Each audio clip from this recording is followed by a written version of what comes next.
Strangely, it never occurred to her to ask why they never went to church if he was that religious.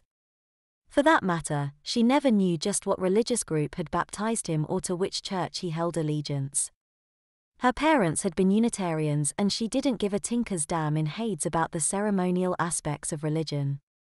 She knew that the spirit of the creatrix was within her and had always acted accordingly. Until the moment that Louise had opened the restaurant's outer door and had passed within, Louise knew that her entire life had been lived in accordance with goodness and integrity. If the justice she would exact from her husband was wrong, then it would be the first evil act of her life. In charity, though, she planned to forgive her husband for his sins against her once the deed was done. It might make little difference to him once she was finished with his corpus, but his soul might need her forgiveness nonetheless. Whether his silent soul would forgive her afterwards for what she was about to do to him, she could not imagine. As she opened the restaurant's second door to enter the foyer, she prayed to the spirit within her to forgive her in his stead.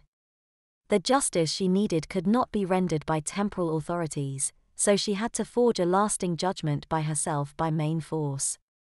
Louise had been appalled when it was revealed that all her erstwhile husband was interested in was his mistresses, which was the unconscious reason for her trip to the salon. She subconsciously wanted to compete with the other women and permanently bind him to her apron strings on even ground, even though she was so thoroughly fed up with him that she had no intention of ever sleeping with him again. If she couldn't do that, then her subconscious had decided that he was better off dead. She'd had enough of his behavior. Although she had never used the contents of the rugged, blue, zippered, ripstop nylon bag that she had brought with her before, she was positive she would need its contents before the afternoon was over. Louise's parents had made sure that she had mastered two skills as a teenager to survive as a woman: how to care for an infant and how to shoot a pistol accurately under stress in order to kill a man if her life was imperiled.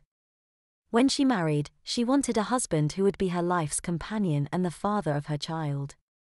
She neither needed nor wanted a paternal caretaker who would guard her from the outside world.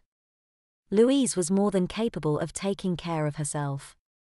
If attacked, she was emotionally prepared to render a swift, decisive justice to anyone who threatened either her existence or that of her family. That afternoon she intended to use one of those skills to end her husband's unfaithfulness forever. She had a score to settle with her womanizing husband, and what she carried in the bag would set things right again. Their marriage had been a failure at the very beginning, Louise realized. She had not known that her husband was so narcissistic and so self-involved that he wouldn't even consider having a child when she married him. Louise had wanted a baby of her own all her life and had married him with the expectation that he would enable her to have a family of her own. He had told her that it didn't matter to him that Louise was exceedingly plain and unalluring when they got married. He had said he loved her soul and not her looks and had promised to give her a baby. Soon after, he had begun hitting on every woman in sight, as if the only reason he had married her was to avail himself of her family's fortune which she had inherited upon her parents' death. Louise opened the massive red oak door with stained glass panels depicting verdant fountains gushing forth waters into placid pools. The panels had been leaded with 3/4-inch wide lead came and had been inset into the tall arched window of the double doors of Lauder's cafe with a master's touch. As the door closed behind her, she chanced to turn around and saw that a triplet of 1/4-inch steel, horizontal reinforcing bars had been soldered at the top, middle and bottom of each pane. The stained glass window on the massive wooden doors bothered her conscience somewhat. It reminded her of a church's stained glass windows. For a fleeting moment, she had the impression that the edifice's indwelling spirit was well aware of her plans for her sinful desire for revenge.